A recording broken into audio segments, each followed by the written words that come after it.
Bonsoir, bienvenue, merci d'être au rendez-vous des grandes questions, votre magazine hebdomadaire des idées. Chaque jeudi autour de 21h40, nous essayons d'aller au fond d'une grande question en confrontant les opinions des philosophes, des experts et des témoins. Ce soir, nous avons décidé de parler des animaux. Les animaux sont-ils des humains comme les autres et inversement? Faut-il leur donner des droits? On va en parler avec un grand témoin, grand amateur du bestiaire, du cinéma, mais qui adore aussi les animaux, notamment les chevaux, Jean Rochefort, qui publie des mémoires absolument débridées. C'est un grand succès à la librairie d'ailleurs, c'est mérité, ce genre de choses. Avec lui, deux philosophes. D'abord, la grande dame de la cause animale, la philosophe Élisabeth de Fontenay, qui publie, qui est co-auteur, disons, du livre Les animaux ont aussi des droits aux éditions du Seuil, et puis qui a publié des classiques sur les bêtes, comme notamment Le silence des bêtes. Et Francis Wolff, qui lui est l'auteur notamment de Notre humanité d'Aristote aux neurosciences, chez Fayard. Nous rejoindrons tout au long de cette émission Claude Beata, qui est vétérinaire comportementaliste et qui a publié un livre splendide sur l'amour et l'attachement chez les animaux, Au risque d'aimer. C'est aux éditions Odile Jacob. Sera présent aussi le paléo-anthropologue Pascal Pic, qui publie de Darwin à Claude Lévi-Strauss. Et puis enfin, nous rejoindra la diva de la viande, qui publie d'ailleurs la Bible des carnivores. C'est un journal qui s'appelle Louchébem. Pendant toute cette émission, notre Homo numericus 2020 tweetera des réflexions qui ne seront pas forcément philosophiques. Et vous pouvez lui répondre, bien sûr, sur #LGQ, les grandes questions. Mais alors, justement, c'est le moment de la grande question. Elle vous est posée en chanson et en images par Alexandre Gamelin. On regarde.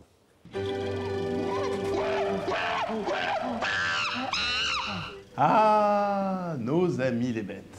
Quel beau travail de Dame Nature, n'est-ce pas? Impossible de les citer toutes, il y en a tant. D'abord il y a Hector le castor et Édouard le canard. Oui, bon, j'ai dit impossible de toutes les nommer. Et Yvon le saumon et Mario le bulot. Oui, bon, bah ça va. Bref, tellement d'animaux et une seule espèce qui soit l'homme, avec un grand H. Je suis le roi des animaux. Le saviez-vous? Nous partageons 98% de notre capital génétique avec le chimpanzé. Et quand on voit la façon dont se comporte l'espèce humaine, il y a parfois de quoi confondre. Et c'est depuis lors qu'ils sont civilisés. Les singes, les singes, les singes de mon quartier. Peut-être est-ce pour cela que nous aimons bien nous comparer aux animaux. Les filles, par exemple, sont souvent comparées à des... voire à des félines. Quand tu ne te sens plus chatte ou à des canidés. et que tu deviens chienne.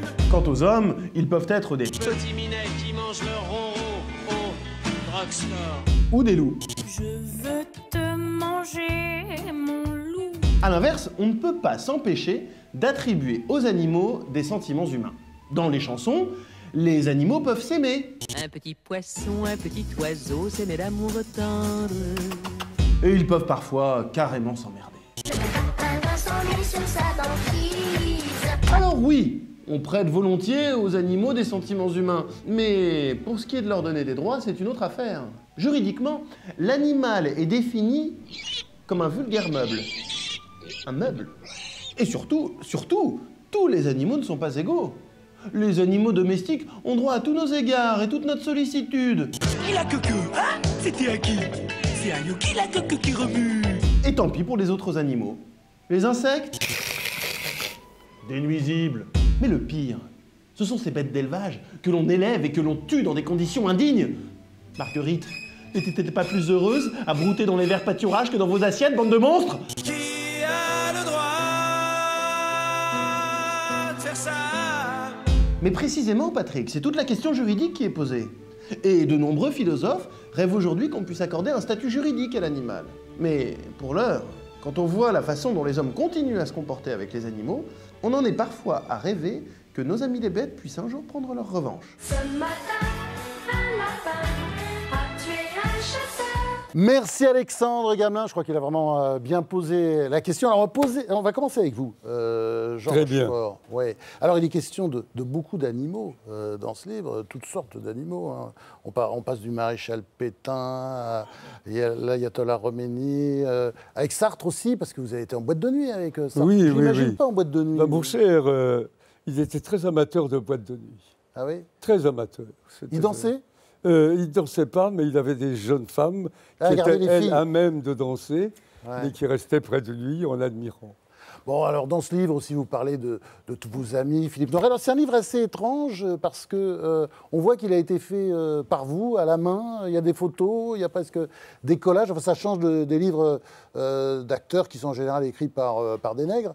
Là, on sent, on entend très bien votre voix, vos blagues. Et puis, il y a dedans, évidemment, tous les animaux de la création, parce que vous adorez les animaux, il est sans arrêt question d'animaux. Oui, oui, je suis très préoccupé par les autres espèces et le sujet de cette émission m'intéresse énormément parce que je suis très impliqué par le savoir et la connaissance possible entre eux et nous. Voilà. Bon, alors, évidemment, il y a votre amour des chevaux qui est très connu. Hein. Ça, pour vous, d'ailleurs, il y a une scène, alors je suis obligé d'en parler, je suis désolé, c'est les chevaux quand ils font l'amour. L'impassibilité, la placidité incroyable de la jument. Bien sûr, parce qu'elle n'a pas les muscles pour exprimer le plaisir. Alors, il est assez curieux de voir le sexe de l'étalon pénétrer la jument qui reste absolument impassible. C'est vrai que c'est très, très surprenant à première vue. Bon. L'indifférence totale. Croit-on, mais c'est parce qu'elle ne peut pas s'exprimer. Et vous avez l'impression qu'elle ressent quand même quelque chose. Mon cher. C'est difficile de ne pas ressentir quelque chose. Non, quand on voit... ne soyons pas triviaux, mais bien évidemment, s'il n'y avait pas le désir, la satisfaction d'assumer le désir, où serait la vie, hein? Et puis alors aussi, même, vous parlez de singes, vous êtes passionné par les singes. Je suis passionné par les anthropologues. Les singes qui refusent l'inceste. Oui. Ce sont des singes d'Éthiopie qui ont un petit triangle rouge qui est aphrodisiaque pour les guenons et qui ont la capacité de repousser leurs filles pour qu'il n'y ait pas d'inceste. Parce que les filles se précipitent sur les papas pour, elles s'offrent, pour faire l'amour. Évidemment. Et les mâles les rejettent. J'ai trouvé ça extrêmement intéressant. Oui, parce que l'inceste, apparemment, est un tabou dans beaucoup d'espèces animales. Bien sûr, et aussi théoriquement dans la nôtre. Oui, théoriquement. Hélas. Nous avons connu des campagnes dans les années 1839-40 où c'était tout à fait normal. Ouais. Alors, il y a des tas d'histoires dans ce livre. Moi, il y en a une que j'adore particulièrement, c'est celle qui concerne Annie Girardot. Vous lui dites « Oh là là, essaye pas le cinéma, c'est pas pour toi, t'es trop mauvaise. » Soit assistante sociale. Oui, c'est ça. Métier auquel elle se destinait, d'ailleurs. Oui, absolument. C'est charmant, elle est charmante. Oui, et c'est authentique, absolument. Ouais. Bon, pas très bon dans les prédictions, quoi. Non, pas très bon, c'est vrai. Enfin, le livre est très bon. Merci infiniment. Alors, Élisabeth de Fontenay, vous êtes je disais tout à l'heure, la grande dame de la cause animale. Et en ce moment, il y a un grand débat que vous avez lancé avec une pétition et d'autres intellectuels, Alain Finkielkraut, Michel Onfray, etc. Vous voulez que l'on donne des droits aux animaux, puisque vous dites on traite normalement certains vieillards qui ont perdu la boule, des handicapés. Il faut donner aussi des droits aux animaux. On peut donner des droits aux animaux puisqu'on en donne, je ne dis pas qu'il y a un lien de cause à effet.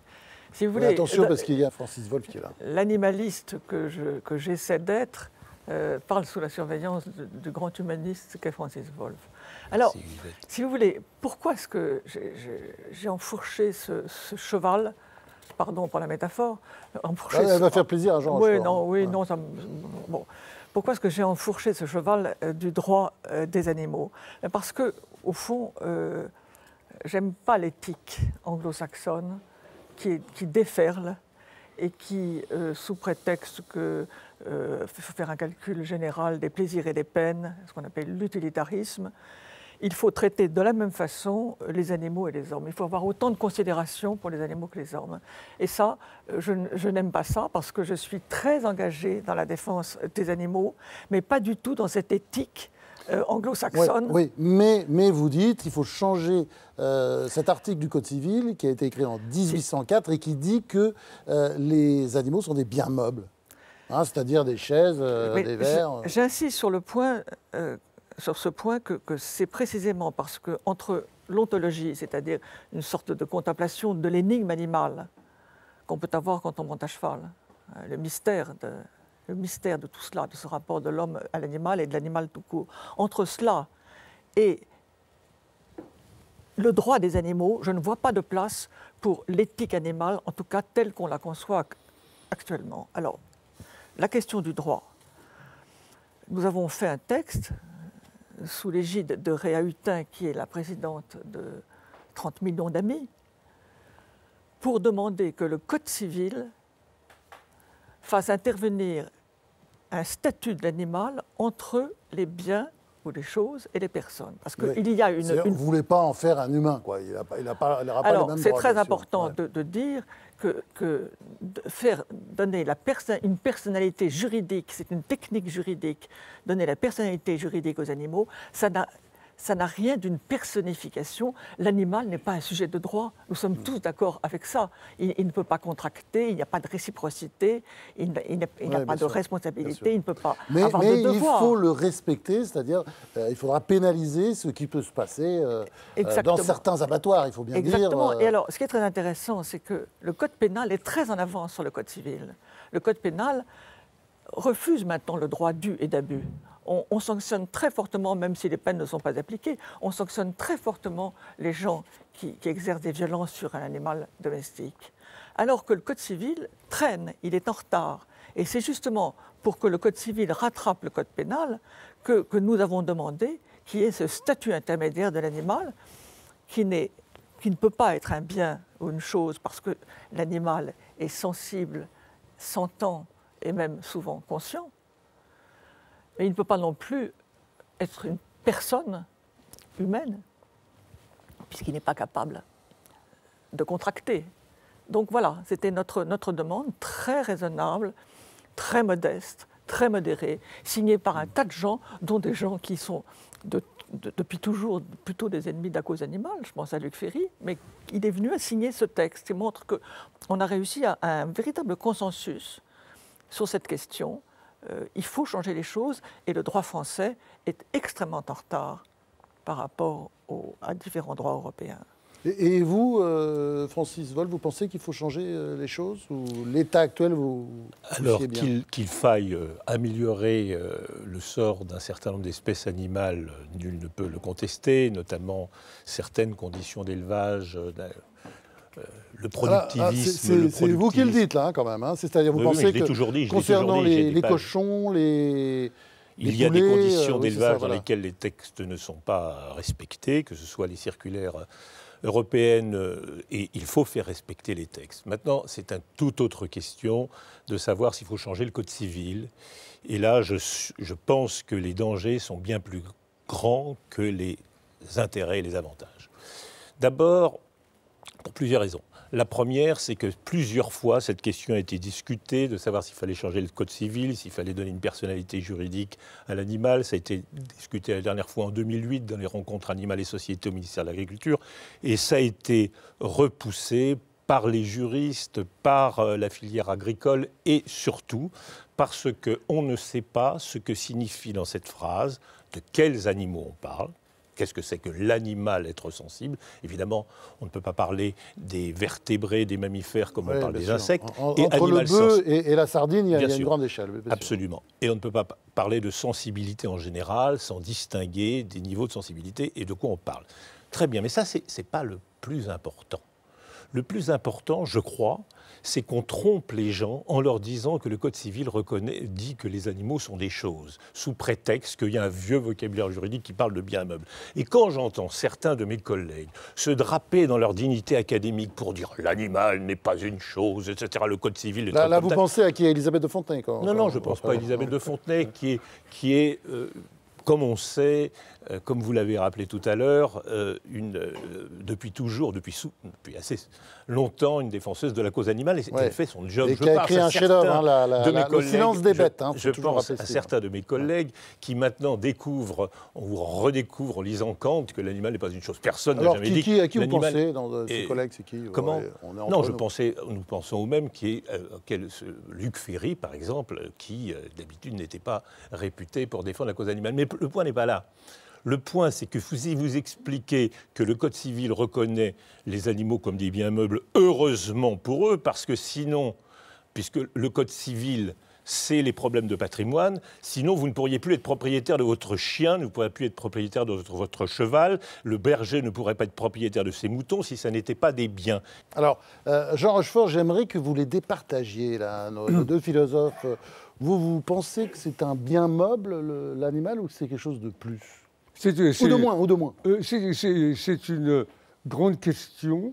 Sur le plan légal, il est vrai que monsieur a des arguments qui sont assez considérables, je dois le dire. Et vous, chère madame, il y a l'émotion chez nous. C'est cette espèce de nécessité tout à coup de voir que nous sommes dignes d'eux. Ce qui est très important. Et pour le moment, nous ne sommes pas suffisamment à notre époque. Et je pense maintenant qu'il serait temps, si on veut... Qui sommes-nous, nous, par rapport à eux? Je crois qu'il serait intéressant de développer cette... justement, qui sont vos chevaux, d'ailleurs, par rapport à vous? C'est de la famille éloignée. Nous sommes, eux et moi, et tout le monde, des mammifères, herbivores en ce qui concerne les chevaux. Nous sommes des mammifères nous-mêmes. Et voilà, il y a indéniablement quelque chose dont nous avons, à mon sens, des ancêtres communs. Le Trynaxodon, j'en parle dans mon livre, où le docteur Ward, qui est à Washington, dit que s'il n'y avait pas eu le Trynaxodon il y a 240 millions d'années, nous n'existerions pas. Oui. Et nous descendons tous du poisson. Jamais l'oublier. Quelque chose existerait, mais pas nous. Oui, alors on va maintenant se demander quelles sont les différences et les ressemblances entre les humains et les animaux. Pendant que prennent place le vétérinaire comportementaliste Claude Beata et le paléoanthropologue Pascal Pic, Alexandre Gamelin va nous apporter quelques réflexions sur cette question. À sa manière, on regarde. Les animaux sont-ils des hommes comme les autres ? Pendant longtemps, comme Descartes, on a cru qu'ils étaient de simples machines dont l'humain pourrait disposer à sa guise. Désormais, on sait que nos amis les animaux sont aussi un peu nos frères. Après tout, eux aussi ont des sentiments, eux aussi peuvent aimer, et parfois trahir, et certains ressentir de la jalousie et de la tristesse. Certains peuvent même tricher, et la plupart des espèces ont un langage. Bref, entre l'homme et l'animal, la différence semble aujourd'hui plus de degrés que de nature. Car à l'inverse, les hommes eux aussi ont leur part de bestialité. Certains ont la fougue des jeunes chiots, d'autres sont affectueux comme des jeunes chatons, et certains dociles face aux singes dominants. Mais s'il est une caractéristique ultime qui n'appartient qu'aux hommes, c'est le pouvoir de détruire à jamais les autres espèces et la possibilité même de vie sur Terre. Il n'y a pas à dire, on est vraiment les plus forts. Alors, on va commencer par vous, Claude Beata. Vous publiez ce livre, Au risque d'aimer, qui est quand même sous-titré « Des origines animales de l'attachement aux amours humaines ». Vous y allez fort.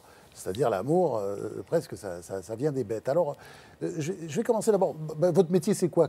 Vétérinaire comportementaliste, c'est-à-dire c'est proche de l'éthologue, vous regardez... non, vétérinaire, c'est vétérinaire. C'est-à-dire qu'au départ, au départ, on est là pour soigner. Et après, vous les regardez. Et un vétérinaire comportementaliste, d'ailleurs, c'est un terme qu'on n'apprécie pas particulièrement et qu'on souhaite remplacer par psychiatre animal. parce que nous nous occupons de tout ce qui est la souffrance psychologique des animaux. Alors à propos de souffrance, justement, il y a le début du livre, il y a cette histoire absolument juste incroyable, ce chien qu'une dame vient apporter pour le piquer. Elle le fait piquer simplement parce que voilà, il meurt d'amour, ce chien, il est tout énamouré, et quand sa propriétaire s'en va, il casse tout dans la maison. Parce qu'il veut toujours avec elle. Bien sûr, parce que chez l'animal, et notamment chez l'animal domestique, sans doute le plus joli modèle d'addiction, c'est l'attachement à l'humain. Et donc parfois, quand les chiens perdent le contact avec leur maître, avec leur être d'attachement, cela provoque chez eux une souffrance insupportable. Je pense que nos philosophes en parleront tout à l'heure. Le terme de souffrance, je l'emploie, ce n'est pas un terme qui est partout accepté pour l'animal. Parce que ça veut dire qu'il a une représentation de son monde et que peut-être il pourrait ne pas souffrir. Enfin, il souffre et il comprend, puisque vous expliquez qu'il tremble là. Il sait ce qu'il attend, quoi, en fait. Hein. Alors, je dis que j'espère qu'il ne le sait pas, parce que effectivement, là, il a juste peur, comme les chiens, tous les chiens chez le vétérinaire, il a peur. Mais je suis sûr que les chiens, évidemment, ont une certaine projection dans ce qu'ils veulent faire dans leur avenir. Tous ceux qui ont eu des chiens savent très bien quel jour on est, si c'est le jour où on va les promener, viennent regarder quelles chaussures on met pour savoir s'ils vont venir avec nous, sont à l'affût des moindres signes pour pouvoir interpréter leur monde. Les chiens vivent dans un monde de chiens, pas dans un monde humain. Mais ces deux mondes ont plein d'intersections et on peut tout à fait, évidemment, se comprendre sans langage articulé, mais avec un langage non verbal et paraverbal que l'on partage. Alors, on apprend des tas de choses dans son livre et ça vous passionnerait, ça, Jean Rochefort, notamment, par exemple, sur les perroquets. Il paraît qu'ils ont une intelligence cognitive équivalente à un âge pour un homme... Entre 3 et 5 ans, on parle, oui. Ouais, vous dites même 6 ans, d'ailleurs. Jusqu'à 6 ans, c'est-à-dire ce sont des animaux avec lesquels, en principe, on devrait pouvoir avoir des conversations. D'ailleurs, on en a presque avec les perroquets. Ah oui, on en a tous les jours. Même. Je vais vous dire, j'en ai tous les jours, parce que j'ai un perroquet à la maison et qu'on parle beaucoup. Mais c'est Irène Pepperberg qui a fait des travaux extraordinaires sur un perroquet qui s'appelait Alex et qui a montré que ce perroquet, non seulement était capable de conception, de cognition, mais que par exemple en mathématiques c'est quelque chose de très compliqué. Les perroquets ont la notion du zéro, en tout cas Alex avait la notion du zéro, qui est une notion qui apparaît très tard dans l'histoire humaine, vous pourrez peut-être nous le dire. Donc les perroquets ne font pas que répéter, bien sûr. Alors Didier Von Kovlart nous parlait de ce perroquet d'ailleurs dans l'émission la semaine dernière. C'est vrai que c'est un cas absolument juste fascinant. Mais par exemple, nos perroquets apprennent des mots et puis après ils jouent avec les mots, ils les changent, ils les utilisent dans d'autres situations. Donc réellement, ce n'est pas juste le fait de répéter. Francis Wolf, quand vous entendez Claude Beata, est-ce que vous avez envie de changer de position un peu ou pas? Mais vous connaissez ma position là-dessus? Non, je suis très attentif au progrès de l'éthologie, de la psychologie animale, du comportementalisme, à tous les progrès et disons à toute cette mode depuis une dizaine d'années qui consiste à montrer qu'il y a une continuité homme-animal, etc. Il y a 30 ans, on insistait sur la discontinuité pour mieux comprendre. Voilà, les sciences humaines avaient besoin de s'opposer à l'animal, la nature, la culture, etc. Bon. Pour le dire en un mot, si nous reconnaissons aux animaux, si ce n'est des droits, mais du moins si nous reconnaissons des devoirs vis-à-vis des animaux, c'est la preuve que nous ne sommes pas des animaux comme les autres. C'est la preuve que nous estimons que nous avons des devoirs et que nous avons des normes et que nous n'agissons pas par nature ou simplement par affection, mais parce que nous ne nous considérons pas comme des bêtes. Et, soit dit entre nous, quand on traite une ministre en exercice de guenon, c'est pas pour lui faire un compliment. C'est parce qu'on pense qu'il y a là quelque chose d'insupportable de réduire l'humanité et les droits de l'homme à l'animalité. Donc reconnaissons tout ce qu'on veut aux animaux, y compris en termes de devoirs que nous avons vis-à-vis d'eux, mais le réductionnisme est toujours extrêmement dangereux. Alors, vous parliez de mode animal. La grande star de la mode animale, c'est Elisabeth de Fontenay. Alors, qu'est-ce que vous répondez à ce discours assez nuancé? Je suis très d'accord avec ce que vient de dire Francis Wolf. Moi, je parlerai, du reste, je pense que ce mot ne lui sera pas étranger, je parlerai de l'humanité comme déviation. C'est une véritable déviation dans l'évolution. Une continuité, mais une déviation. Là, il y a Pascal Pic qui biche, là. Simplement, je ne parlerai pas seulement de devoirs, parce qu'avec les devoirs, on est astreint à rien. s'il faut compter sur le sens du devoir des gens, on peut attendre longtemps. Des devoirs inscrits dans les codes. Des devoirs inscrits dans les codes. Code pénal, on s'approche beaucoup du droit. Oui, tout à fait, parlons du droit. Si vous voulez, Francis, j'ai travaillé avec un grand juriste qui s'appelle Jean-Pierre Marguenot, qui est spécialiste du droit des droits des animaux, et qui explique très bien que cette grande division entre les biens et les personnes, entre les choses meubles, les biens et les personnes, c'est une division que tous les étudiants en droit apprennent dès la première année. Et si vous permettez que je vous le dise comme ça, c'est quelque chose de complètement métaphysique. Vous êtes d'accord? Bon. Toute forme de droit est fondée sur des présupposés. Et que le droit peut arriver... La métaphysique est en l'air, il faut la laisser, comme disait Georges Clemenceau, mais expliquez-nous un peu, détaillez.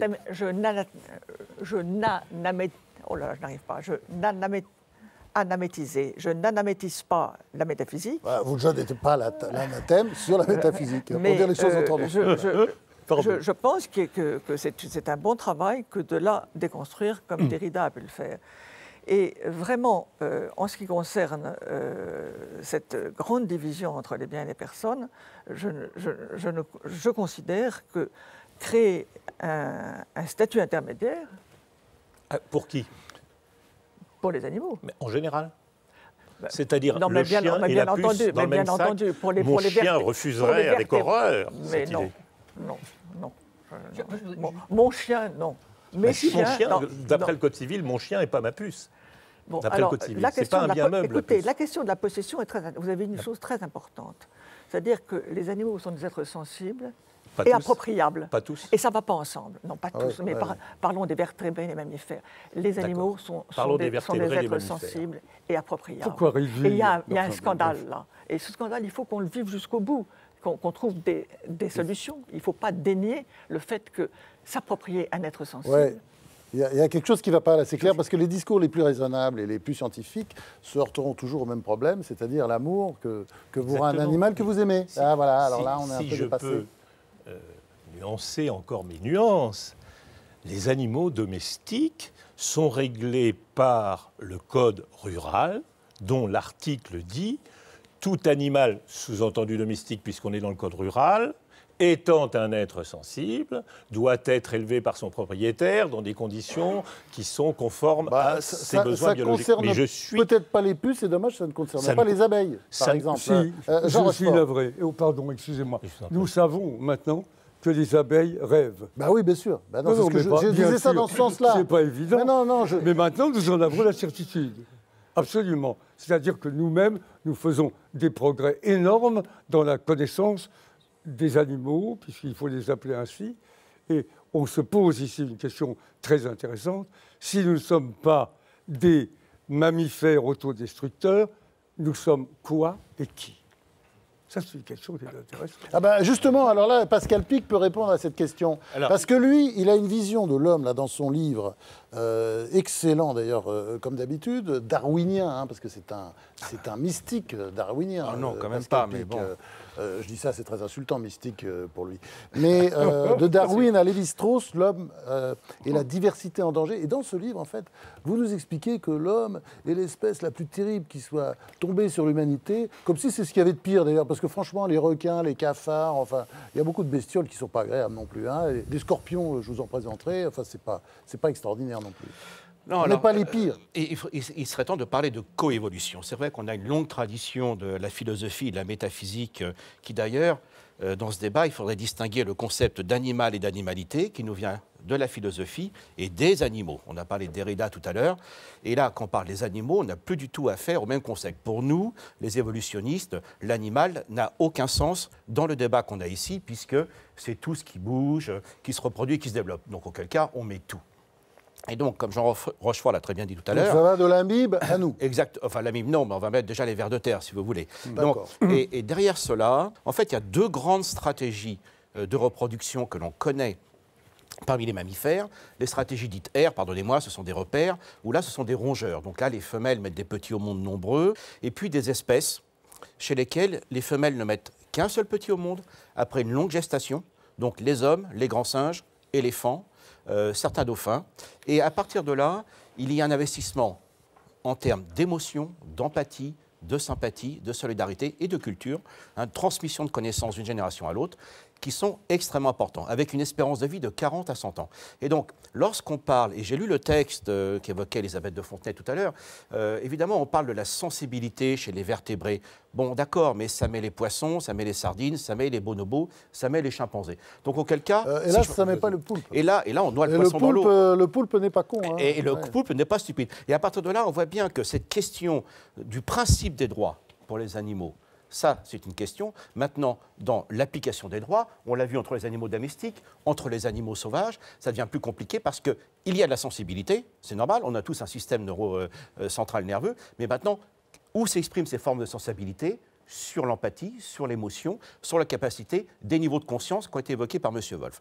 Maintenant, dans ce livre, je voudrais réagir à ce que vous avez dit, ce n'est pas une mode. Le problème, c'est que Charles Darwin, déjà, en 1871, dans l'expression des émotions de l'homme et l'animal, premier livre d'ailleurs. Attendez, et la mode avait été lancée par Montaigne et par Plutarque, qui ont écrit des textes magnifiques sur les animaux. Je crois qu'il faut bien comprendre qu'il y a eu énormément de difficultés dans le rapport entre une certaine forme de philosophie et des sciences sur la légitimité de parler des animaux, même de parler de l'homme. Il y a même des philosophes qui me disent « je ne suis pas habilité à parler de l'homme parce que je m'occupe des singes ». Donc c'est aberrant. Donc il faut remettre ce schéma-là. Et comme le disait Jean Rochefort sur l'homme et la destruction, en effet, on a annoncé il y a un mois maintenant à peu près la découverte d'un très beau fossile qui montre qu'en Géorgie déjà, il y a 2 millions d'années, des hommes pas très grands d'ailleurs, étaient déjà sortis d'Afrique.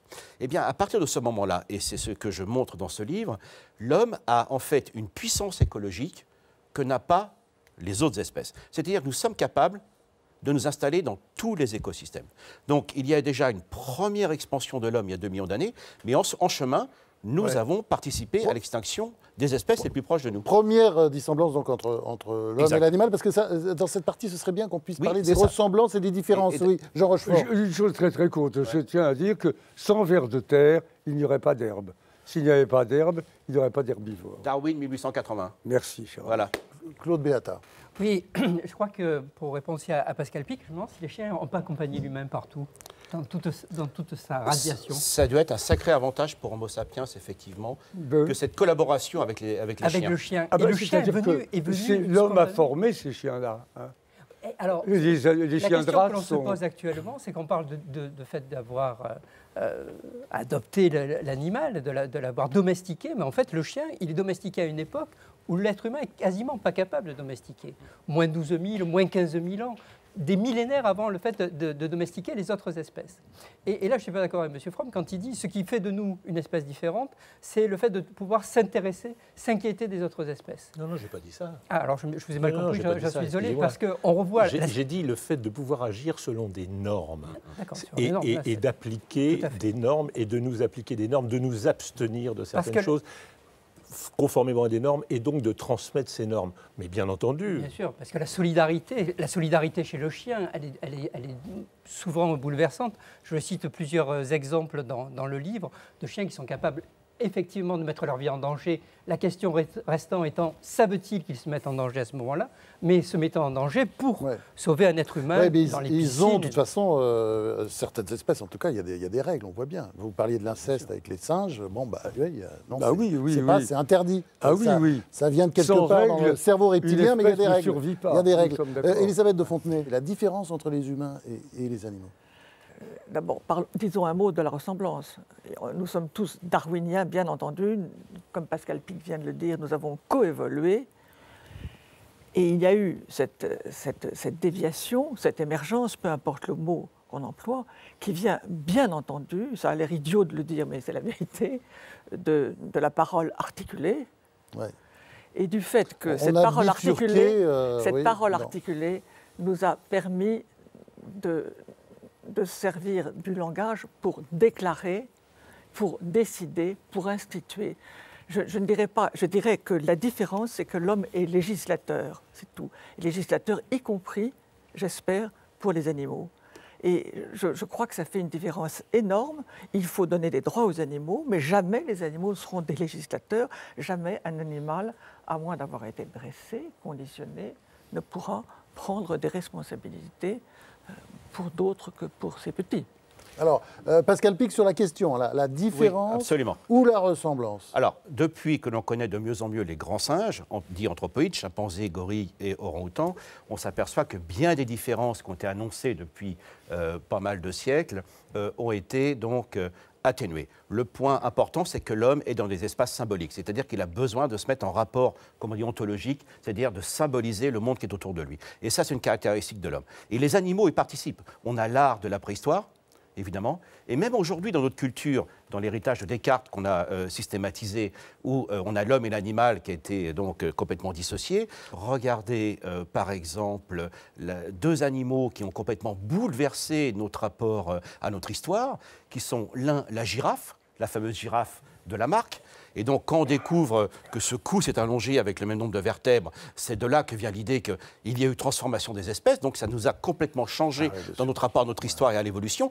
Et en ce qui concerne la préhistoire, c'est le mammouth. Lorsqu'on découvre dans le nord de la Picardie, donc dans la Somme, des outils de pierre taillée avec des ossements de mammouth, on se dit ils ne sont plus là, donc il y a eu une préhistoire. Donc même dans notre culture où l'animal ne participe pas de notre ontologie, ça a été dit, c'est-à-dire notre rapport à l'autre, en tout cas exclu, même là les animaux y participent. Et ça c'est le propre de l'homme, effectivement, que de s'inscrire dans des rapports symboliques à l'autre, en l'acceptant, en le refusant, mais c'est un rapport de construction. Et c'est ça le propre de l'homme. Le problème, c'est qu'il y a une tradition de la métaphysique dans le monde occidental, avec le législateur, avec le droit, qui n'est pas perçu de la même façon selon les pays, ça on est bien d'accord, et selon les cultures. Et quand on parle du droit de l'animal, eh bien, quand vous parlez à des Japonais, quand vous parlez à des Inuits, vous avez un même terme, mais pas du tout le même concept. Donc le propre de l'homme, c'est de s'intéresser à l'autre, mais aussi d'avoir de la confusion dans le langage. Ça veut dire que les ressemblances et les différences, elles changent d'une civilisation à l'autre. Elles changent d'une civilisation à l'autre, bien évidemment. C'est bien. Bon, on va poursuivre ce débat en se demandant si manger de la viande, c'est barbare. Pendant que prend place Valérie Solvit, qui est la directrice de la revue des amants de la viande, des carnivores, Alexandre Gamelin va nous apporter ses réflexions sur la question avec Jérémy Collado. On regarde. Papa, maman, j'ai quelque chose à vous dire. J'aime la viande. Serons-nous tous demain des végétariens convaincus ou forcés? Manger de la viande sera-t-il considéré un jour comme une barbarie? Oh non, pitié, s'il vous plaît. Ne t'avise pas de me ramener ça à la maison. On a beau savoir que c'est très mal de manger de la viande, nous succombons encore souvent à ce nouveau péché contemporain. Ave viande. Et pourtant, les études et les magazines nous abreuvent de bonnes raisons de dire stop. Pensez à ces pauvres bêtes, moutons, chèvres et poules, qui n'ont rien fait et qui souffrent dans la cruauté sombre des abattoirs industriels. Et puis, manger de la viande, non seulement c'est cruel, mais ça bousille la planète. L'écolo carnivore aura beau prendre son vélo tous les matins, son bilan carbone restera catastrophique. Manger 1 kg de viande, c'est comme faire 80 km en voiture. Mais voilà, la viande a beau être taillée en pièces, on ne résiste pas à une belle entrecôte, à un poulet rôti chez belle maman ou à un bon gigot d'agneau. Vous vous imaginez vraiment réveillonner en famille autour d'un carpaccio de betterave ou d'un steak de tofu? Franchement, il y aurait de quoi être un peu agacé. Bref, on n'en a pas fini de commettre ce péché de bonne chair. Alors, Valérie Solvit, vous êtes la directrice de cette revue sublime, d'ailleurs, sur la viande, avec des très beaux textes, des photos magnifiques. Bon, le problème qu'on se pose avec la viande, on consomme énormément, il se passe des choses atroces dans nos abattoirs. Enfin, on les éloigne de plus en plus de la ville, on veut surtout ne pas voir ça, mais ce qui se passe là, c'est souvent dégueulasse. Ça ne vous gêne pas quand vous mangez là? En réalité, non, ça ne me gêne pas du tout. C'est la quête du meilleur qui est importante. C'est comme tout. C'est-à-dire qu'on peut être en campagne électorale débouché, ce qui est absolument ce que je voulais faire avec cette revue Louchébem, qui veut dire boucher en langue des bouchers, et qui donc rassemble des textes qui sont des textes de talent, des textes littéraires pour évoquer la beauté d'un boucher qui est un sublime métier. Or, le problème, c'est l'industrialisation de ce qu'on mange, et c'est pour tout la même chose. Donc la quête du meilleur, c'est difficile, c'est une recherche, c'est du travail, mais dans certaines religions, on est ce qu'on mange, dans d'autres, ça n'a pas d'importance, mais si on peut considérer qu'on est ce qu'on mange, je pense qu'il faut faire attention à ce qu'on mange. Donc les végétariens ont un point de vue très intéressant qui en fait est presque un point de vue politique, plus qu'un point de vue comme ça, gadget, de nourriture. Il n'y a aucune légèreté dans le choix de ce qu'on mange. Être végétarien, végétalien, oui. Vous êtes une viandarde un peu particulière. Vous êtes très ami d'un boucher qui s'appelle Hugo Desnoyers, qui est connu pour infliger le minimum de souffrance aux animaux. Mais il y en a beaucoup qui sont comme ça. En musique, enfin, qui a une grande sensibilité. Ça se voit d'ailleurs dans son visage. Mais pour un Hugo Desnoyers, combien de barbares? Non, les bouchers, il y en a à peu près 20 000 en France, et le président... Je ne parle pas des bouchers, je parle du système, je parle des abattoirs. Le système mérite d'être puni à beaucoup de... oui, ça vous le dites ça. Donc, quand vous mangez du veau, le veau qui pleure quand on le tue, qui pleure à chaudes larmes, quand vous mangez du veau, qu'est-ce que vous ressentez, par exemple? Non, mais moi, je trouve que tout ce que je mange, c'est bon, donc j'aime les délices de la vie. Donc, j'aime regarder des magnifiques pâturages, j'aime voir des magnifiques animaux, de magnifiques fermiers qui ont caressé leurs animaux avec amour, et un jour, peut-être, ils seront dans mon assiette. Ça ne me choque pas, ça me plaît. Je trouve que c'est une race...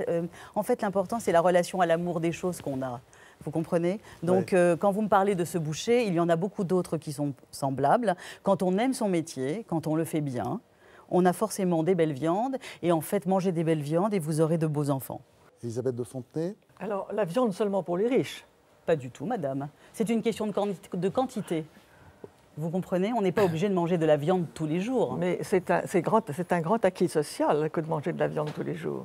Peut-être que c'est un acquis social, mais alors dans ce cas-là, il y a peut-être des choses à réinventer. Vous-même, vous voulez réinventer. Certainement, parce que nous sommes tout de même les otages de la filière viande et de la FNSEA quand nous mangeons de la viande quotidiennement.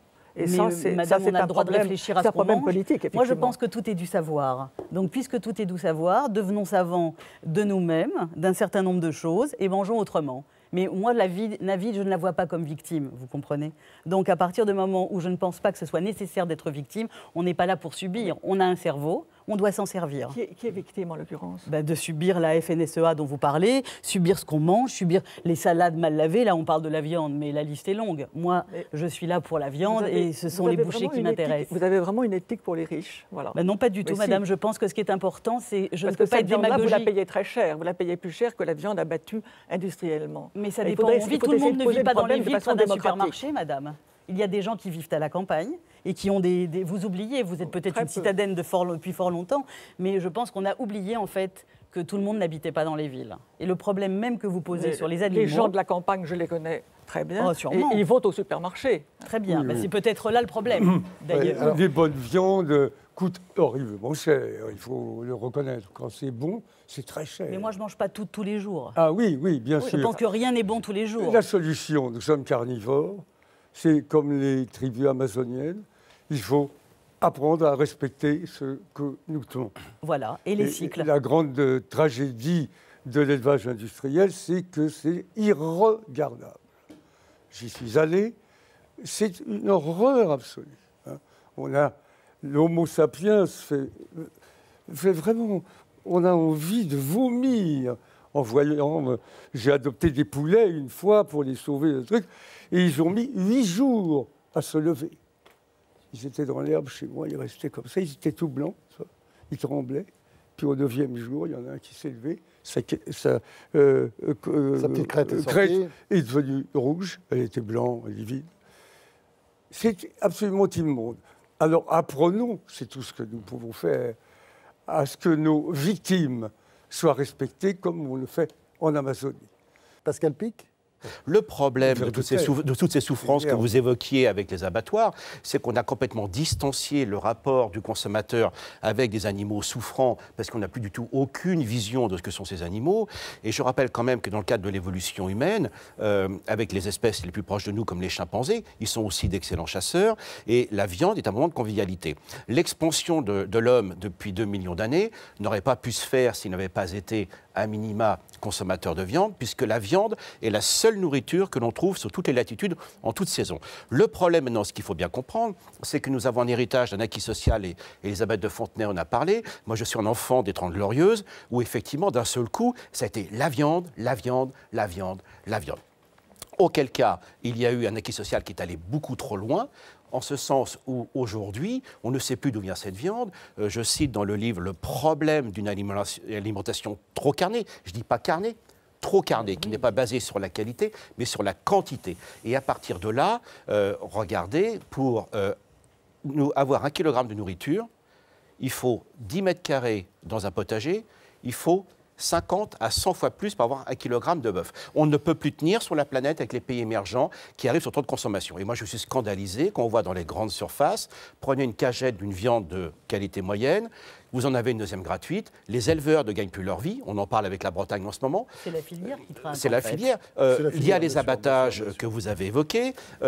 Il y a de l'obésité partout dans le monde. À côté, il y a 2 milliards de personnes qui sont sous-nourries. Donc le système, et même la grande distribution, ne s'en sort plus. Le système est devenu complètement fou. Et il faut bien comprendre que quand vous mangez un hamburger, par exemple, il faut savoir que le bœuf qui est dedans, il nous vient du Brésil pour l'essentiel. À 80% de la viande que nous consommons en Europe vient du Brésil, avec des bœufs qui sont nourris sur du soja OGM, dont les champs sont pris sur les forêts, desquels les forêts sont éliminées avec les singes et surtout des Amérindiens. Donc aujourd'hui, il va falloir qu'on arrête cette folie, puisque toutes les diversités sont en train de disparaître, avec un régime alimentaire qui est complètement décalé, et nous allons vers notre perte en termes de santé et en termes d'évolution. Claude Bertha, ils souffrent les animaux? Ils souffrent? Bien sûr. Et ce que je voulais dire tout à l'heure, vous demandiez les ressemblances et les différences. La grande ressemblance, c'est la ressemblance autour des émotions. Il faut savoir qu'à l'INRA, par exemple, on a empêché les chercheurs de prononcer le mot d'émotion jusqu'il y a 15 ans. D'accord? Donc c'est très récent. Le débat me paraît clos là-dessus. Les animaux et les humains partagent des émotions, dont l'attachement, dont j'ai parlé dans ce livre. Et c'est évident qu'on ne peut plus consommer l'animal comme on l'a consommé il y a un siècle, etc.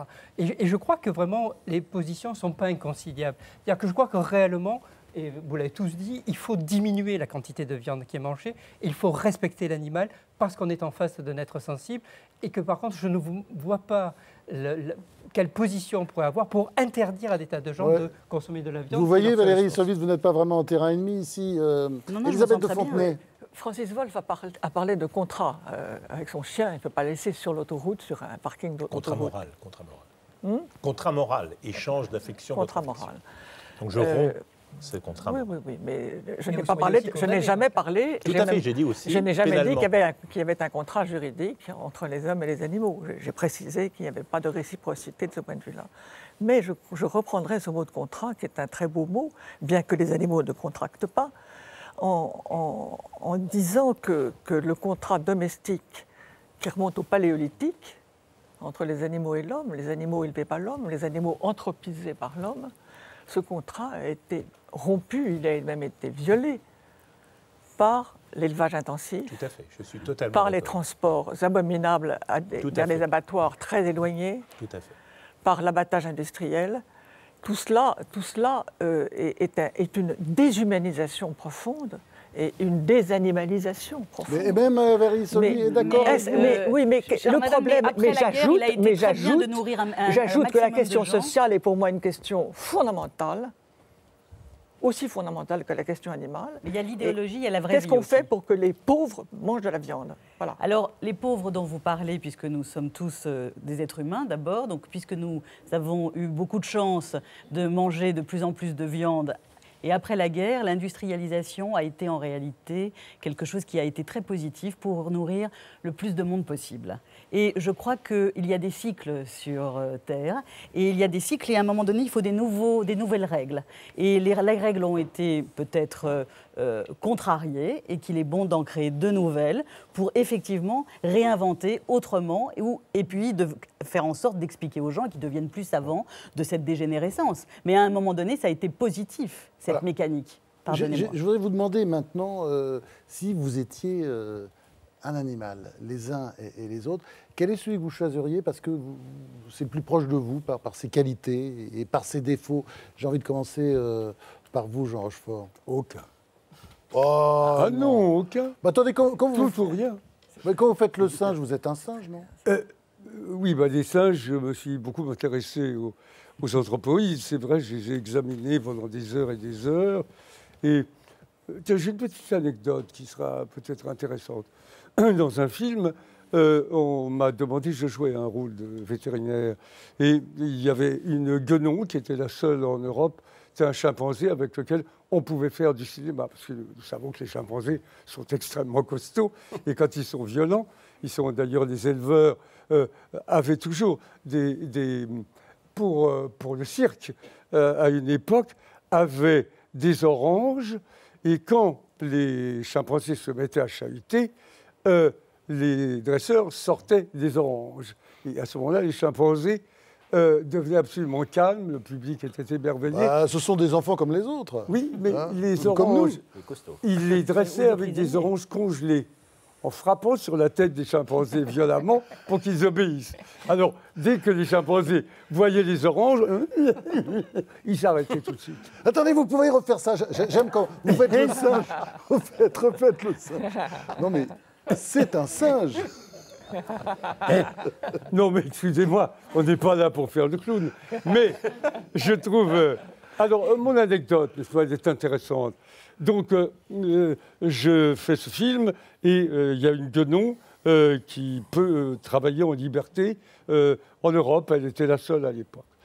Donc, j'étais chargé d'imiter en tant que vétérinaire pour apprivoiser ce guenon, de l'imiter. Voilà, elle est sur mon bureau et je commence les mimiques que je vous ai faites à l'instant, n'est-ce pas ? On ne peut pas les refaire encore.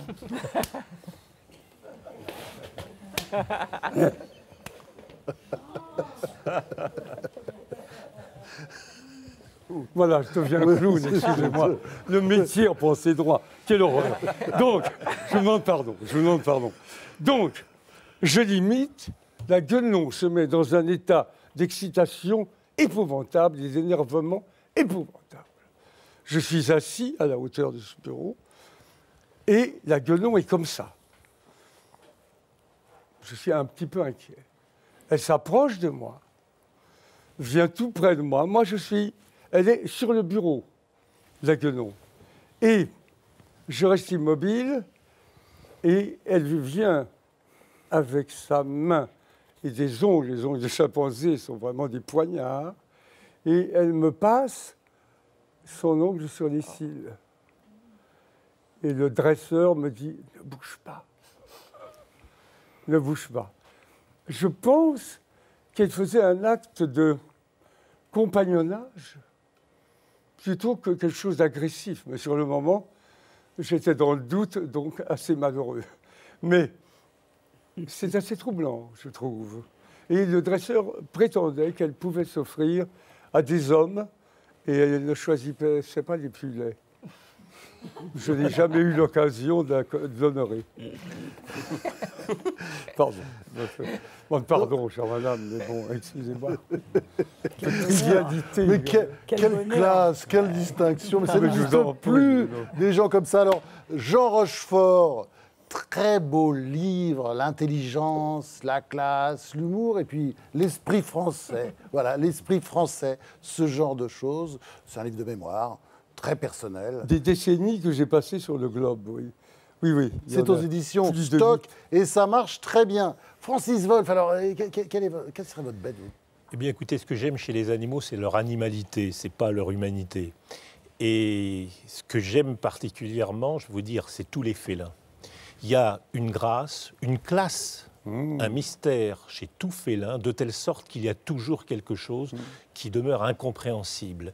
Il y a chez n'importe quel chat le plus domestique toujours un résidu de sauvagerie qui me fascine. Cet été, j'ai suivi pendant 1h30 un léopard dans un parc africain, enfin, avec ses deux petits, et c'est une expérience absolument extraordinaire. Donc, les animaux, il y en a que j'aime, il y en a que je crois qu'on peut chérir, il y en a qu'on peut redouter, et il y en a qu'on peut simplement admirer. Alors, Francis Wolff, Notre humanité d'Aristote aux neurosciences, c'est aux éditions Fayard. Valérie Solvay, alors quelle bête vous aimeriez être ? Je suis troublée parce que, en fait, les félins, c'est merveilleux, mais Non, j'aime beaucoup les fables de La Fontaine, donc un animal de chacun des poèmes me plaît beaucoup, que ce soit... Alors, il faut choisir le corbeau ou le renard. Mais le renard, là, il est autour de votre cou, non? Oui, peut-être. Oui, c'est ça. Pas de problème personnel, s'il vous plaît. Non, les félins, je trouve la panthère des neiges extraordinaire, le lynx, le chat, je les trouve j'aime leur visage. On ne dit pas un visage, mais je trouve que ce sont des visages. Je les ai domestiqués, en fait. Alors, Valérie Solvit, donc vous êtes la directrice de ce journal absolument incroyable. En fait, c'est très beau, il y a des belles photos, des beaux textes, des grands écrivains. C'est sublime, c'est dans un beau coffret, donc louche bème. Hein. Pascal Pic, alors votre bête. Quelle bête? En fait, je vais vous surprendre, aucune. Et je vais vous dire pourquoi. Parce que le vrai problème que nous avons ici, qu'on parle de l'animal, de l'homme ou de telle espèce, c'est formidable. Vous avez suivi des léopards. Et un des gros problèmes que nous avons, c'est que dès que vous êtes présent sur le terrain pour observer des animaux, vous perturbez l'environnement. C'est-à-dire que, par exemple, pour les chimpanzés, on ne sait pas trop si la pression de prédation, c'est-à-dire la présence des prédateurs, influence leurs systèmes sociaux ou pas. Donc c'est un vieux problème. Excusez-moi, c'est totalement hors sujet. Quel est l'animal dont vous vous sentez proche? Bon, allez, l'orang-outan, si vous voulez, voilà. Mais, parce que les plus sympathiques. Mais le problème, c'est que... là, il saute, là, quand même. Alors, autant, c'est beaucoup plus calme, parce que ce que fait Jean Rochefort... Oui, Jean Rochefort, là, c'est plutôt les chimpanzés. C'est facile, l'orang-outan, c'est un sportif. Alors, c'est un sportif d'abord, et puis on parle toujours des bonobos pour les raisons évoquées tout à l'heure, c'est-à-dire le fait qu'au lieu de se disputer, donc c'est des petites copulations, mais enfin c'est 7 secondes, petite dispute, petite copulation quand même. Hein. Mais l'orang-outan, c'est... Ils ont plus de santé que les humains. Ne parlons pas de problème personnel. Non, mais j'en étais pas là. Ça ne nous regarde pas. C'est pour ça que je ne veux pas être un bonobo, mais les orang-outans, effectivement, c'est assez peu connu. En fait, sont formidablement libidineux.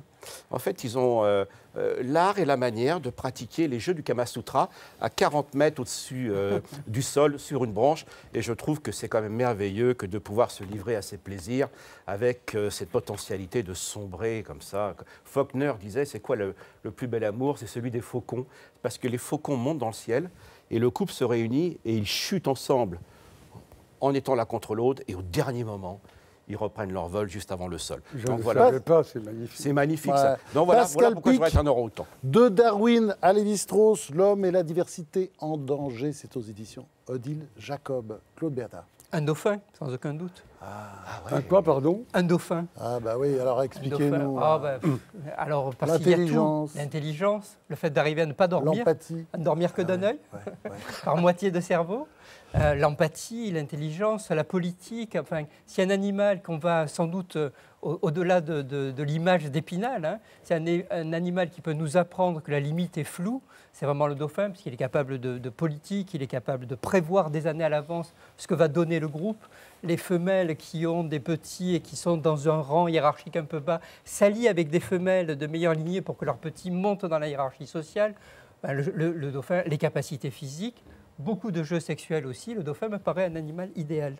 Alors, Claude Bertha, au risque d'aimer, avec une préface de Boris Cyrulnik, toujours aux éditions Odile Jacob. Elisabeth de Fontenay. Quel animal j'aurais voulu être? Une chienne de chasse, avec un maître qui soit un chasseur, un vrai chasseur, comme dans le bon vieux temps, pas un viandard, pas un tueur. Alors le problème avec les chiens, c'est qu'ils ont tendance à courir après les poules et puis aussi à les manger. Alors, je me suis laissé dire que vous imitez très bien la poule. Vous voulez que je fasse la poule? C'est ça? Ah oui, bah oui, allez-y.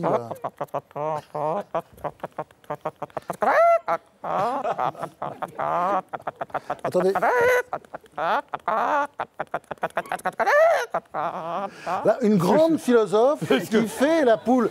Mais, je suis désolé, Elisabeth de Fontenay, la poule, elle souffre avant. Donc elle fait oui, il y a toute la période avant. C'est vrai. Elle a mal, vous voyez, elle a mal, ça pousse. C'est vrai. Oh, yeah. Vous voulez faire le coq? Non, le coq, je ne sais pas le faire, le coq. Très bien. J'en avais un que j'appelais Orico, d'ailleurs. Hein? Très bien. Je peux faire le gibbon. Je ne suis pas sûr que ce soit vrai, mais il paraît que le gibbon mâle est muet. Je ne sais pas si c'est vrai. On m'a dit ça. En tout cas, j'étais en Malaisie, je m'endormais comme ça en pleine jungle et j'entendais à la nuit des cris des gibbons et c'était extraordinaire. Voilà, j'ai plus la voix de ma jeunesse, mais